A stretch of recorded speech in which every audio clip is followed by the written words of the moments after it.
What is going on, YouTube? Welcome back to my channel. And today is going to be a full day of eating, and I am 5 weeks out from my first show as of yesterday, and I'm really excited. I'm really hungry. Today is a high carb day, so I'm going to put my macronutrients on the screen right here for the entire day, and then each meal I will show you the breakdown of macronutrients for each meal. Now, I don't want this to be boring, so instead of just showing you that full day of eating, I'm going to do a voiceover for the whole day discussing the difference between clean eating approach to a show as well as a flexible dieting approach to a show, because I have done both. So I have my perspective to share with you all.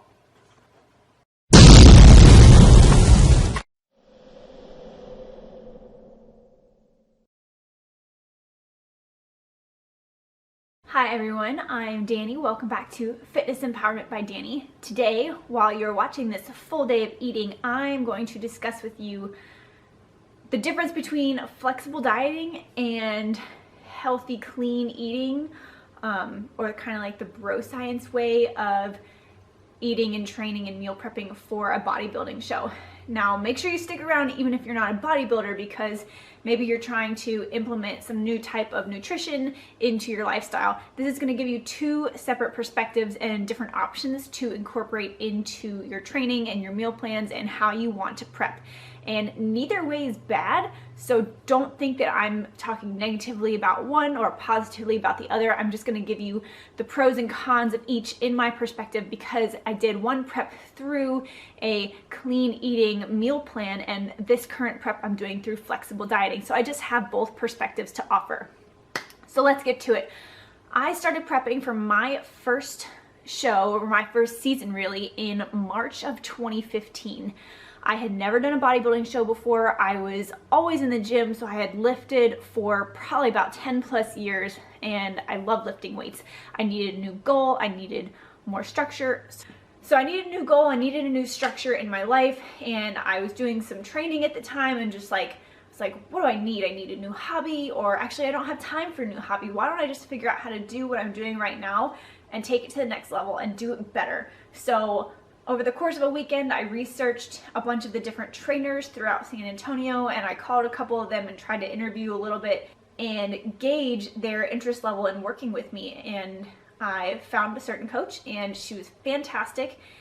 She put me on a meal plan, and it was about 6 meals a day, and it was great. It absolutely worked, and it was absolutely what I needed at the time. I didn't want to think.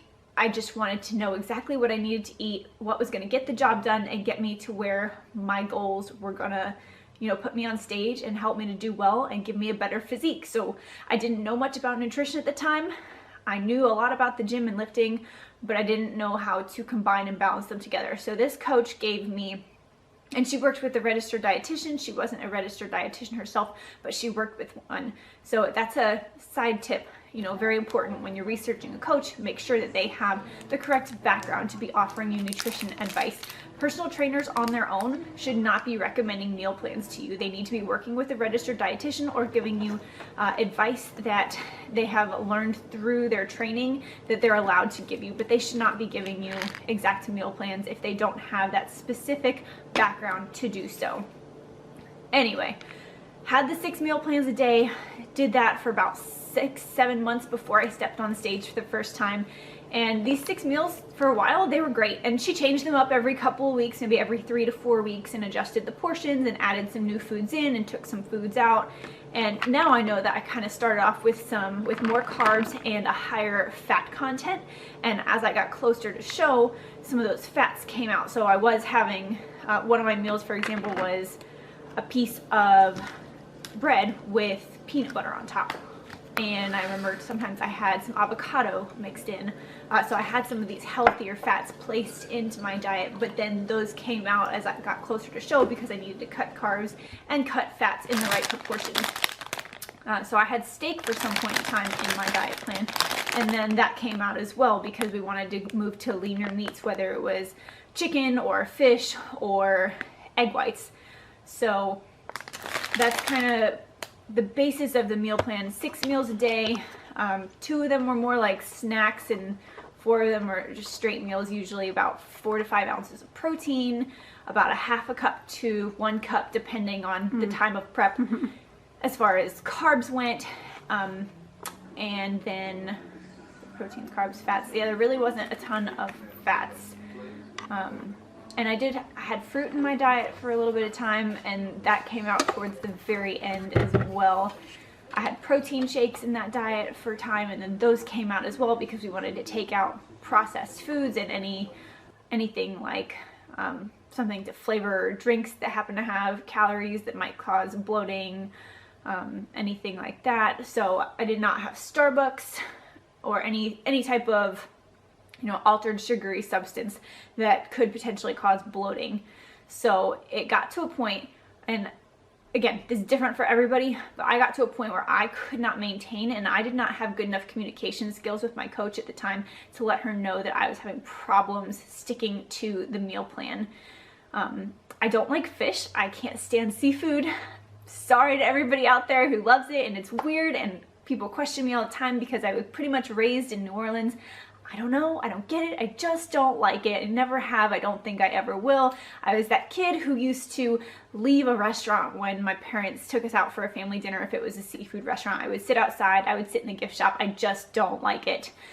So when she first told me that fish was gonna be on my meal plan, I was like, you know what, I don't like it, but I trust you, I'm gonna do what it takes. If eating white fish is what it takes to be lean and to do well on stage, I'm gonna do it. So I choked it down for a while, and I mean, I had so much Crystal Light. Like, now the taste of Crystal Light sometimes brings me back to those memories, but having to eat fish, that made me such a miserable person. It was like 30 minutes before and after that meal, people knew they couldn't talk to me, they couldn't interact with me. I was a hangry mess because it made me so miserable. So I knew at that point in time I needed to find something different. It just wasn't working for me. So I started kind of researching what was in the white fish that was so good for me, and I started searching what macronutrients were and what flexible dieting was, and I tried to fit different foods into my meal plan without telling my coach, instead of what the fish brought to the table. So I was trying to alternate things. So I would do like Quest protein packets and make like protein pancakes instead of the fish.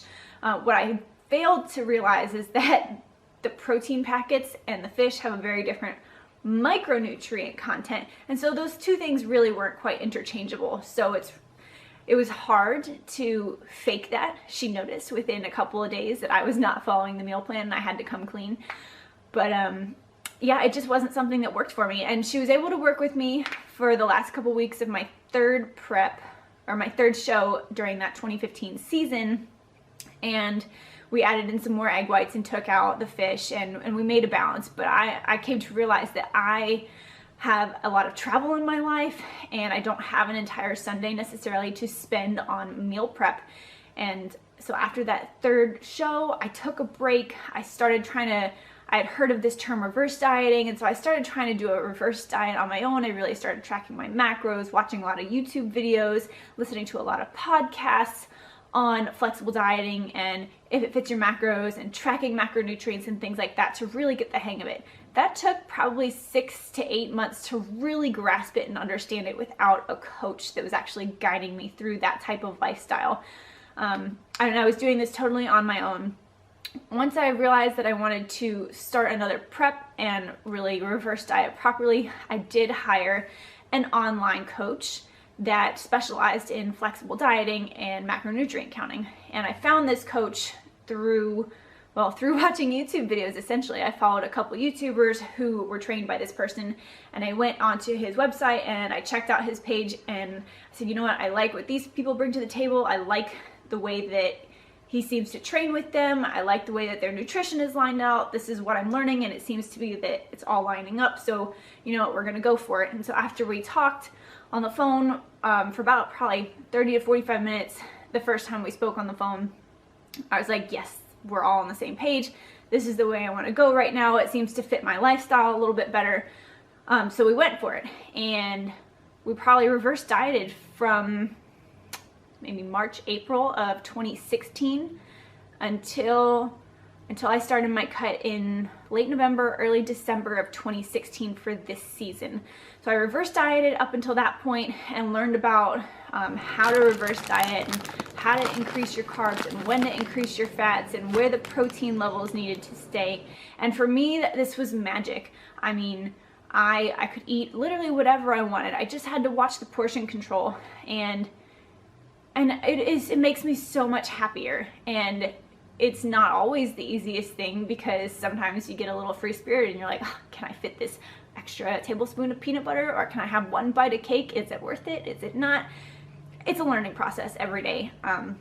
But this prep, I noticed I have been much happier. I do order a lot of my meals through meal prep companies. As I mentioned in a previous video, I get a lot of meal prep food from Icon Meals and some other places, just depending, and that makes my life a whole lot easier as well. So I imagine you could use the meal prep companies if you were on a strict meal plan as well, as long as you work that out with your coach. Communication is key here, folks.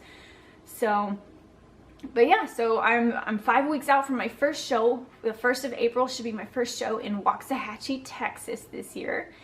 And this flexible dieting and counting macros has been amazing. I can eat pancakes, and I make sure they're protein pancakes. You know, I can eat eggs, I can eat bacon. I usually have a lot of turkey bacon.